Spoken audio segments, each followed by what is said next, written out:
Hello जी, अस्सलाम वालेकुम। मेरा नाम डॉक्टर नम फैज़ है और आज की वीडियो में हम बात करेंगे अबाउट कंस्टिपेशन, कब्ज़ के मसले पर। मेरे बहुत से पेशेंट जो हैं वो उनकी रिक्वेस्ट कर रहे थे कि डॉक्टर साहब हमें कंस्टिपेशन के बारे में, कब्ज़ के बारे में बताएं, क्योंकि ये एक ऐसा मसला है जो कि बहुत सारे लोगों को हो जाता है। हर इंसान को लाइफ में कभी ना कभी अपने ग़िज़ा में तब्दीली की वजह से या बहुत सारी इसमें फैक्टर्स होते हैं जो कि वजह बनते हैं कब्ज़ का। ये एक बहुत ही डिटेल्ड और तफसील से बताने वाला टॉपिक है, लेकिन मैं कोशिश करूँगी कि इसको जितना कंसाइज़ कर सकूँ करूँ। सबसे पहले हम स्टार्ट करते हैं कि कब्ज़ यानी कि आपको जो बड़ा पेशाब है उसको आने में अगर दिक्कत होती है तो बेसिकली ये किस वजह से होता है और कब्ज़ असल में है क्या। तो कब्ज़ जो है वो आपको अगर आपको बड़े पेशाब आने में मुश्किल है, यानी कि आपको बड़ा पेशाब सख्त आ रहा है नॉर्मल उसकी कंसिस्टेंसी के साथ, जो नॉर्मली आप आराम से वॉशरूम जाते हैं और आपको छोटा पेशाब और बड़ा पेशाब आ जाता है तो कोई इशू नहीं है। लेकिन बाज़ात जब आप वॉशरूम जाते हैं तो आपको स्ट्रेन करना पड़ता है, ज़ोर लगाना पड़ता है। एक ये हम कब्ज़ की जो डेफिनेशन है, तारीफ़ है, वो हम कर सकते हैं। दूसरी ये कि आपको जब कब्ज़ है वो आपको एक तो ज़ोर लगाना पड़ा है, उसके साथ वो सख्त आ रहा है बड़ा पेशाब। तो जो बड़े लोग होते हैं एज के साथ साथ कब्ज़ का मसला जो है वो बढ़ जाता है। इसके अलावा चंद बीमारियाँ और कुछ मेडिसन्स होती हैं, अगर वो आप ले रहे हैं तो वो भी आपके कब्ज़ के मसले की वजह बनती हैं। नॉर्मली अगर आपको अक्सर कब्ज़ हो जाती है और फिर ठीक हो जाती है तो वो आपके लाइफ़स्टाइल, आपके डाइट पैटर्न की वजह से हो सकता है। आइए इन सब चीज़ों पे बात करते हैं। सबसे पहले तो हम इस पे बात करते हैं कि आपको अपनी डाइट जो है वो क्या रखनी चाहिए, कैसे डाइट लेनी चाहिए और क्या चीज़ें जो हैं वो आपको डाइट में अवॉइड करनी चाहिए। जब आप सुबह उठते हैं तो आपको सबसे पहले एक कप गर्म पानी, एक गिलास गर्म पानी लाजमी लेना चाहिए। और जैसे ही आपको ये फ़ील हो कि आपको एक स्टिमुलस सा आता है कि आपको वॉशरूम जाना है, यू है आप बड़ा पेशाब, आपको एक फ़ीलिंग सी आता है कि यस कि मुझे वॉशरूम जाना है, तो आपको उसको देर नहीं करनी चाहिए। आपको फ़ौरन से उसी टाइम में अपने वॉशरूम में चले जाना चाहिए। अक्सर ऐसे बच्चे जो होते हैं वो हमारे पास कब्ज़ के साथ आते हैं तो उनके ये होता है कि वीडियो गेम्स खेल रहे होते हैं या कुछ प्ले कर रहे होते हैं, तो उस सेंस में वो डिले कर देते हैं वॉशरूम जाना। उसकी वजह से भी कब्ज़ जो है वो उनमें वो उसका मसला उन्हें रहता है। एक टाइम पे अगर आप वॉशरूम जाएं तो वो एक बहुत इम्पॉर्टेंट है कि जिस टाइम पे आपको स्टिमुलस आए उस पे आप वॉशरूम जाएं। इसके अलावा दूसरा आप देखें कि आप अपनी पानी का इस्तेमाल दिन में कब करें। जब आपको पानी की कमी होगी तो उससे आपको पानी की कमी की वजह से भी आपका जो ल्यूमेन है, जो एक खुराक की नालियाँ होती हैं, वो आपके पूरे पेट में 22 से 23 मीटर लंबी, उनमें आपका खाना जो है वो प्रोसेस करके जाना होता है। खाने ने ये इसमें से गुजरना होता है और आपकी ये जो आंतड़ी होती है, खुराक की नालियाँ होती हैं, उन्होंने ऐसे करके उस खाने को आगे गुजारना होता है। तो ये आपके ल्यूमेन होता है गट का, इसमें से आपकी खुराक गुजर रही है। और अगर आपके जिस्म में पानी की कमी है तो आपका जो आंतड़ियों की दीवारें हैं उस पानी को ज़्यादा खींच लेती हैं और आपका जो स्टूल होता है वो सख्त हो जाता है। तो ये ज़रूरी है कि दिन में आप 8 से 10 गिलास पानी लाजमी पिएँ। लेकिन अगर आपको कुछ ऐसा मसला है, जैसे हमारे पास डायलिसिस पेशेंट होते हैं, उन्हें ज़्यादा पानी नहीं पीने के लिए कहा जाता है, या जिगर ख़राब, जिनको क्रॉनिक हेपेटाइटिस होता है या जिनका जिगर फेल हो चुका होता है, उनको अक्सर पेट में पानी पड़ने की वजह से डॉक्टर कम पानी और नमक का इस्तेमाल कहते हैं। तो उस केस में हम अपने डॉक्टर से मशवरा कर सकते हैं और उसके लिए फिर वो जो आपको दवाई रिकमेंड करें उसको फॉलो कर सकते हैं। लेकिन नॉर्मली अगर आपको कोई ऐसा इशू नहीं है तो आपको चाहिए कि लाजमी आप पानी का इस्तेमाल 8 से 10 गिलास लाजमी करें। अगर आप मुझसे पूछें तो मैं बहुत स्टार्ट में मुझे बहुत मुश्किल होता था, लेकिन मैं बहुत आराम से 16 से 18 गिलास पानी सर्दियों में पी लेती हूँ। हमारे यहाँ अगर देखा जाए तो सर्दियों में अक्सर लोग कहते हैं कि हम मुश्किल से 2-3 गिलास पानी पीते हैं, तो उसकी वजह से भी उन्हें कब्ज़ का मसला रह सकता है।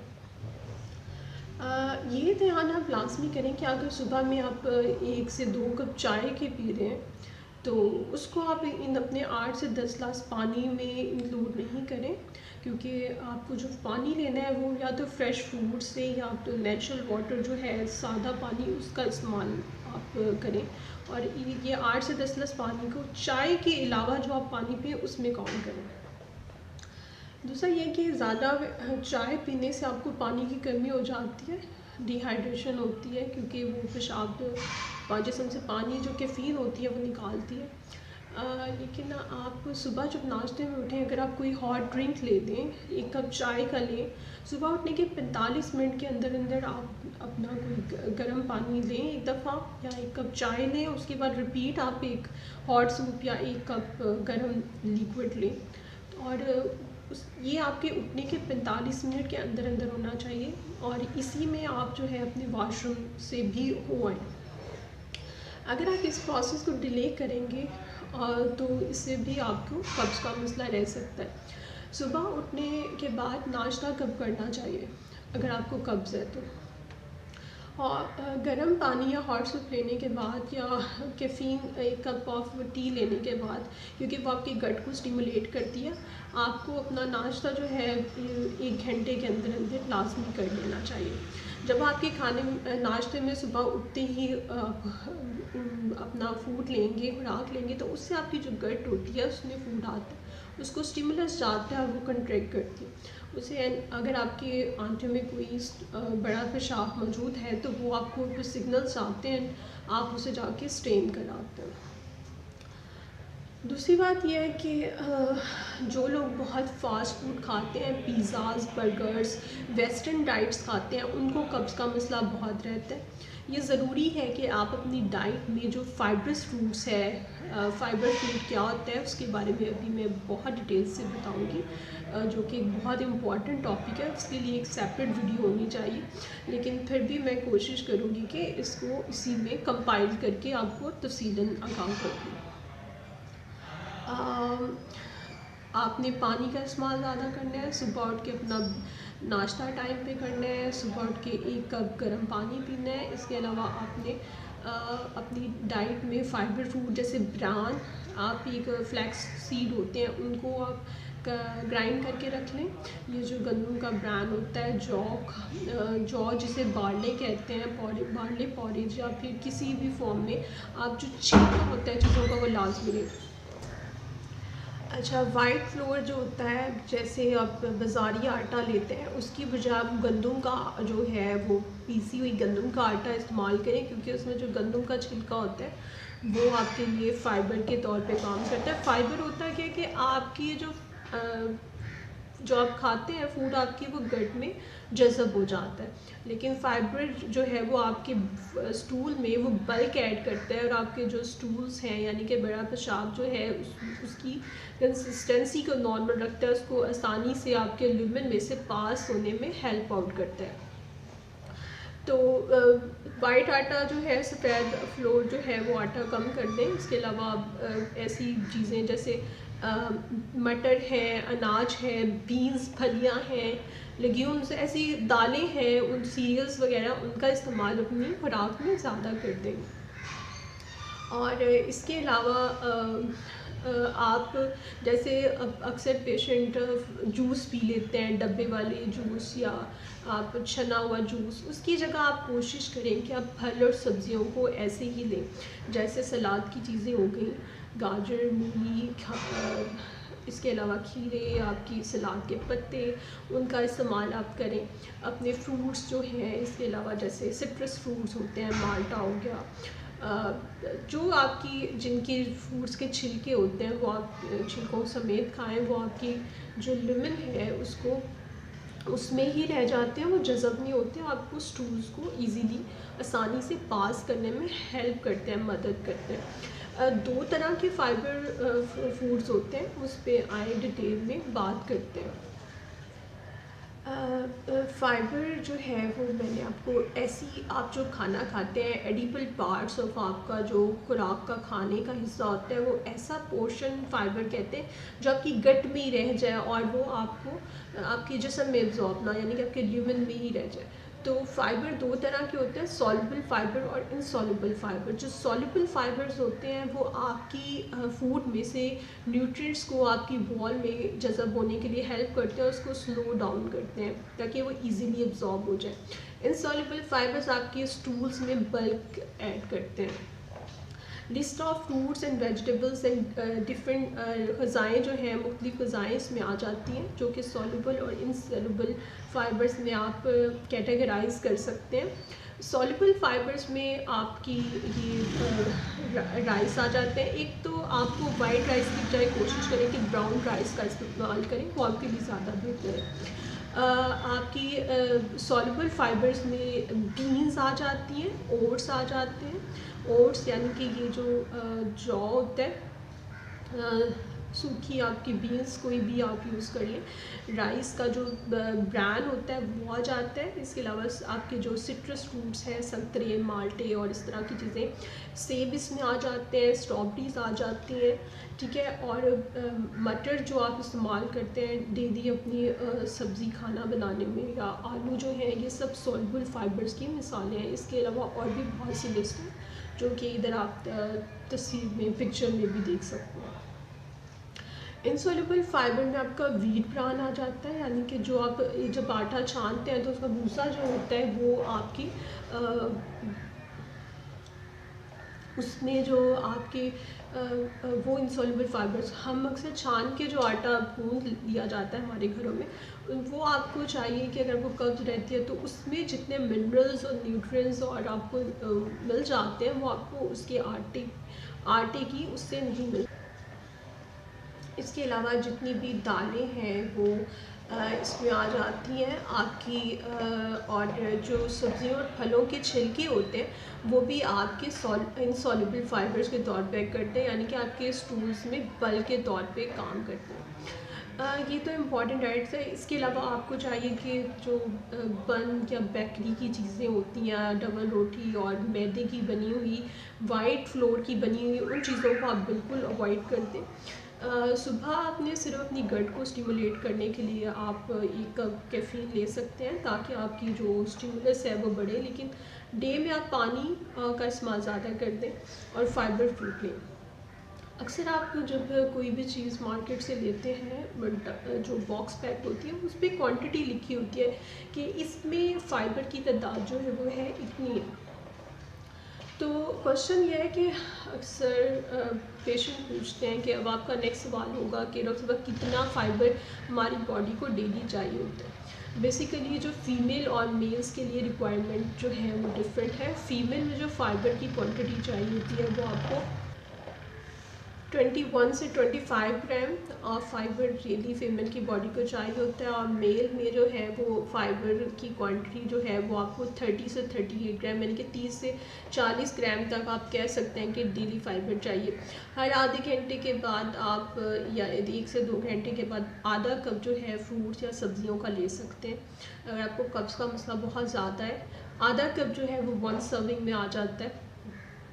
इसके अलावा आपको फाइबर फूड्स के साथ साथ आप प्रून डाइट्स होती हैं वो भी आपको 3 ड्राइड जो प्रून्स हैं वो आपको, आप उर्दू में चेक कर सकते हैं कि प्रून कौन सी डाइट है। इनके बारे में भी कहा जाता है कि आपको 3 ड्राइड सूखे हुए प्रून जो है आपको 3.9 ग्राम ऑफ फाइबर प्रोवाइड कर देते हैं।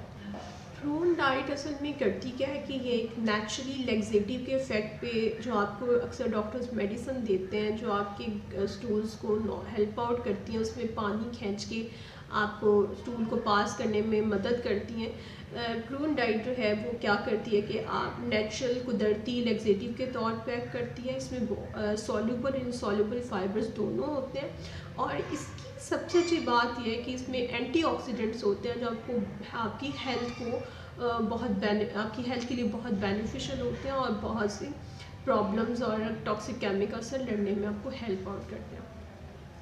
अगर हम बात करें सीरियल फाइबर्स की, जो सीरियल्स दाने होती हैं उनकी जो वॉल होती है उनमें ऐसा नेचुरल इफ़ेक्ट होता है कि वो डाइजेशन, जब आप फूड खाते हैं तो कोई भी खाना खाते हैं वो आपकी डाइजेशन में हेल्प आउट करती हैं और पानी जो है उसको आपके ल्यूमेन में खींच के रखती है।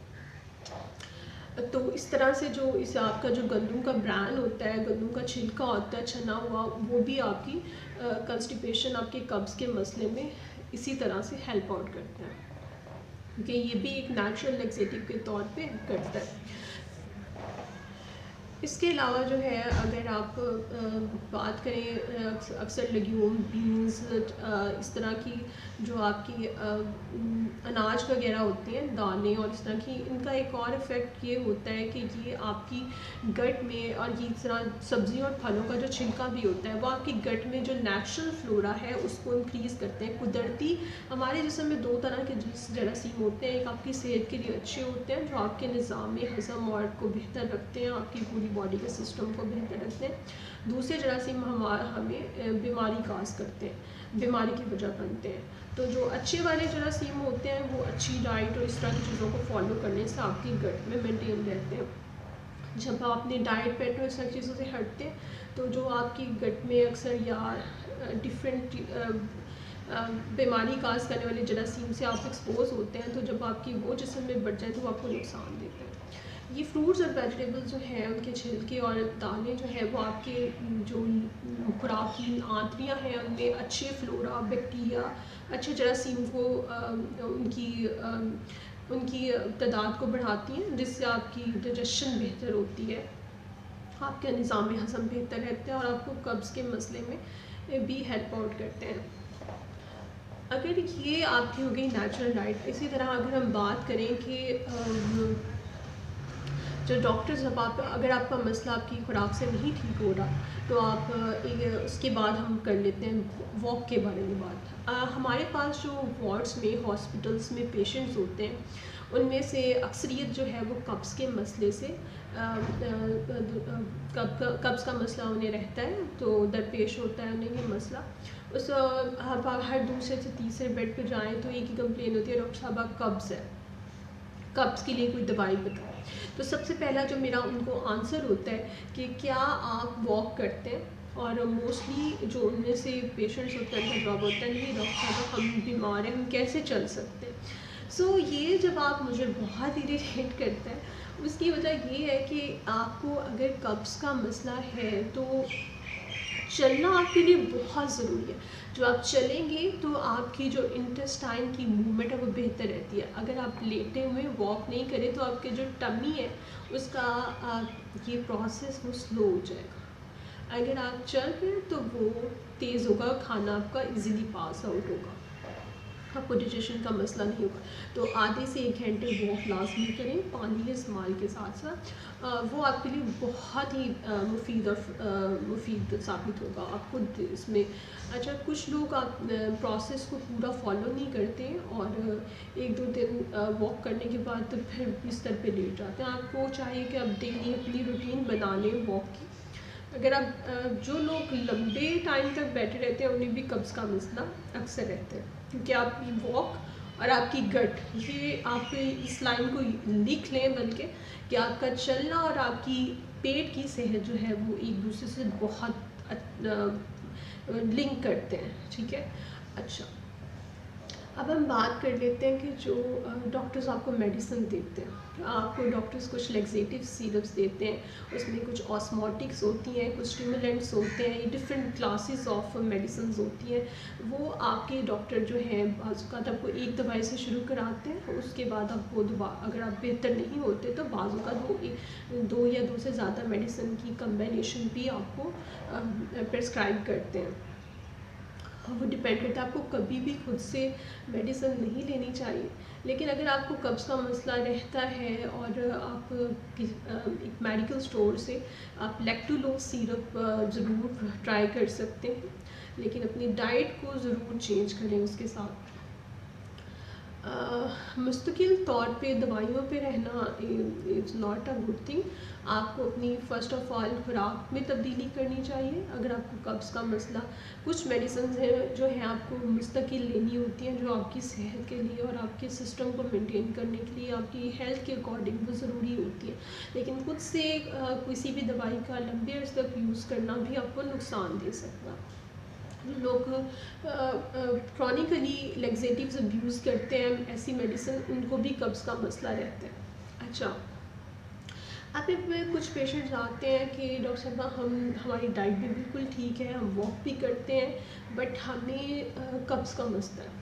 तो उनको ये जवाब है कि आप अपनी मेडिसिन चेक करें कि हो सकता है आप जो मेडिसिन आप किसी और बीमारी या मसले के लिए ले रहे हैं, कुछ मेडिसिन का साइड इफ़ेक्ट भी कब्ज़ होता है। जैसे कुछ दिल की दवाइयाँ होती हैं, कुछ ब्लड प्रेशर की दवाइयाँ होती हैं, और कुछ नफ्सियात की या डिप्रेशन की बहुत सी क्लासेस ऑफ मेडिसिन हैं जिनके लेने में आपको कब्ज़ हो जाती है। उसके लिए आप अपने डॉक्टर से कंसल्ट करें लाजमी, और उसके मशवरे के बाद ही आप अपनी दवाई में तब्दीली या उसकी दी गई हदायत पर अमल करें। आपको अपनी डाइट चेंजेस, लाइफस्टाइल चेंजेस के साथ साथ आप जब वॉशरूम जाएं तो आप देखिए जो पुराने हमारे वॉशरूम्स डिफरेंट पुराने ज़माने के थे, वो आपके पाँव पे आप बैठते थे उन पे, लेकिन आजकल कबोर्ड्स वॉशरूम्स आ गए तो उसमें जब बैठते हैं तो आपको चाहिए कि अपने पाँव के नीचे कोई पीढ़ी या कुछ भी रख लें, ताकि आपका जो नी लेवल है, घुटनों का लेवल है, वो आपकी हिप्स के लेवल से, आपकी ग्लूटियल रीजन से ऊपर हो। ये बहुत इम्पॉर्टेंट है। हाँ, और कभी भी अगर आपको कब्ज़ का मसला है तो आप वॉशरूम में 10 मिनट से ज़्यादा बिल्कुल नहीं बैठें। आप उठें, अपने आप को रिलैक्स करें और वॉक करें, और दोबारा से जब आपको अर्ज फील हो तो उसके बाद आप दोबारा वॉशरूम आएँ। अगर आप बहुत लंबे अरसे तक स्टेन करते रहेंगे तो उसके मज़ीद आपको साइड इफ़ेक्ट्स और प्रॉब्लम्स अराइज़ हो सकती हैं। आप अपनी स्ट्रेचिंग एक्सरसाइज कर सकते हैं, रिलैक्स डीप ब्रीदिंग एक्सरसाइजेस कर सकते हैं, अपने आप को स्ट्रेच कर सकते हैं, लाइक डिफरेंट स्ट्रेचिंग एक्सरसाइज आपको यूट्यूब और इसमें मिल जाती हैं। वॉक करें, स्ट्रेचिंग करें, अपना ब्रेकफास्ट करें, पानी ज़्यादा पिएं। अपने वॉशरूम में जब आप बैठें तो उस यूँ झुक के नहीं बैठें, बल्कि आपकी ये बैक जो हो वो स्ट्रेट होनी चाहिए। ये भी बहुत इम्पॉर्टेंट रोल प्ले करती है आपके कब्ज़ से मसले को प्रिवेंट करने में। कुछ लेग्जेटिव्स और मेडिसिन्स भी आप साथ लें अगर आपको कब्ज़ का मसला मुस्तकिल है। कब्ज़ जो है वो दो तरह की होती है। कब्ज़ कुछ लोगों को अक्सर हो जाती है, कभी कभी हो जाती है, लेकिन अगर आपको पूरे हफ्ते में 2 से मुश्किल 3 से ज़्यादा दफ़ा 2 से 3 से ज़्यादा दफ़ा से बड़ा पेशाब नहीं आता और ये 3 माह से आप मुस्तकिल इसे फेस करें तो आप क्रॉनिक कंस्टिपेशन के यानी कि इस मर्ज़ के क्रॉनिक मरीज़ बन चुके हैं। मतलब ये मसला आपको काफ़ी पुराना हो चुका है, तो उसके लिए आपको अपने डॉक्टर से लाज़मी मशवरा करना चाहिए कि ऐसी क्या वजह है कि आप अगर डाइट, फाइबर और अपनी सारे लाइफस्टाइल पैटर्न को ठीक रख रहे हैं तो क्या आपको भी ऐसा बीमारी है, या आप बिस्तर पर ज़्यादा लेटे रहते हैं, या आपको जो लाइक जैसे अक्सर औरतें होती हैं बूढ़ी एज में जो बहुत ज़्यादा बच्चे पैदा किए होते हैं जिन्होंने लाइफ में, तो उनके जो नीचे के फ्लोर के मसल्स होते हैं आपकी पेल्विक फ्लोर के, जहाँ ये आपका वो बहुत ढीले हो जाते हैं। समटाइम जो आपका बड़े पेशाब का रास्ता है उसका नीचे वाला हिस्सा निकल के ज़ोर लगाने की वजह से नीचे आ जाता है, तो वो भी कब्ज़ का मसला करती है। बाज़ औक़ात कब्ज़ के मसले के अक्सर लोगों को अपनी डिजिटल फिंगर से वो रिमूव करना पड़ता है। तो अगर ये आपको मसला अक्सर रहता है तो अपने डॉक्टर से ज़रूर मशवरा करें। आज के लिए इतना ही। Thank you so much for listening. अल्लाह हाफ़िज़। डॉक्टर